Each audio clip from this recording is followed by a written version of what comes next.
Méditons avec la communauté des disciples du Christ vivant en ce mardi 17 septembre 2024, 24e semaine du temps ordinaire, année liturgique B.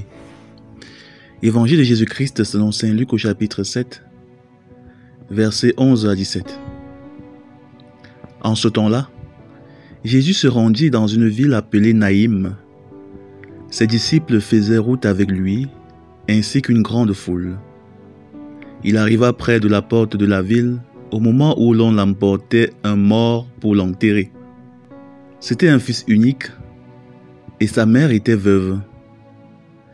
Une foule importante de la ville accompagnait cette femme. Voyant celle-ci, le Seigneur fut saisi de compassion pour elle et lui dit : « Ne pleure pas. » Il s'approcha et toucha le cercueil. Les porteurs s'arrêtèrent et Jésus dit : « Jeune homme, je te l'ordonne, lève-toi. » Alors le mort se redressa et se mit à parler. Et Jésus le rendit à sa mère.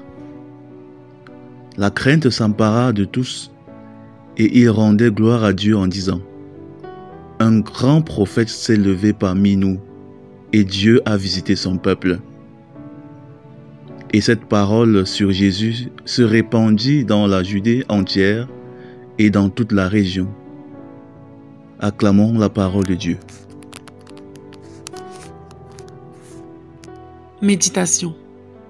Frères et sœurs bien-aimés dans le Seigneur, que la grâce de notre Seigneur Jésus-Christ abonde dans chacune de nos vies. Aujourd'hui, le Seigneur s'arrête à la vue de la souffrance d'une femme inconnue. Il se laisse émouvoir par sa détresse et décide de ressusciter son fils mort. En effet, Jésus passe, une femme vient de perdre son fils unique. Elle pleure sûrement tout son être. Il est très difficile de perdre un être proche, surtout lorsqu'il s'agit de notre enfant unique. Cette douleur s'écoute dans sa voix. Jésus n'est pas indifférent. Il s'arrête et il agit. Sa compassion pour cette femme est agissante. Elle le pousse à l'action, à transformer la situation. Aujourd'hui, on ne peut pas échapper à la misère humaine qui nous entoure.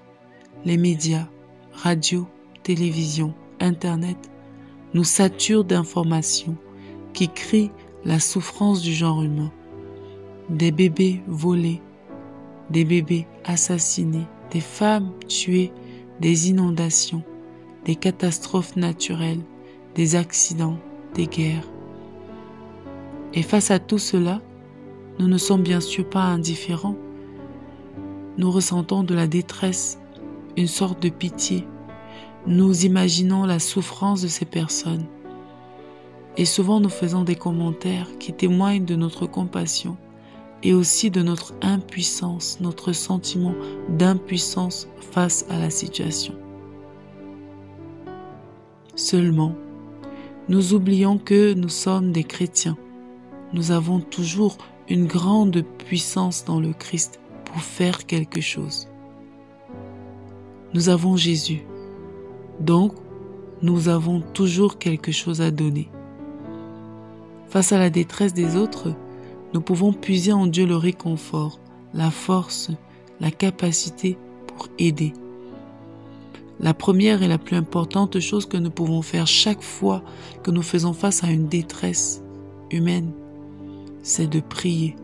Nous pouvons appeler Jésus dans cette situation, prendre quelques minutes, offrir notre temps pour dire une dizaine de chapelets pour ces personnes. Ensuite, nous pouvons faire de notre moment, l'instant que nous avons, un moment de prière, en effectuant nos tâches quotidiennes avec amour et dévotion, en communion avec Dieu. En faisant la vaisselle de la meilleure façon possible, nous pouvons offrir ce travail à Dieu en communion avec les personnes qui souffrent dans le monde.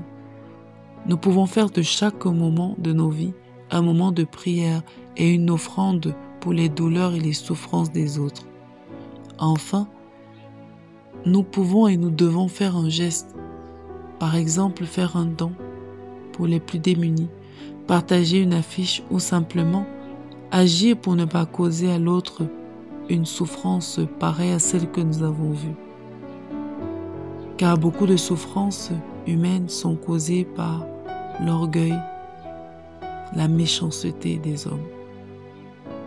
Nous pouvons aussi rendre visite à un malade, écouter celui qui en a besoin, donner à manger à qui a faim, vêtir celui qui n'a pas de vêtements.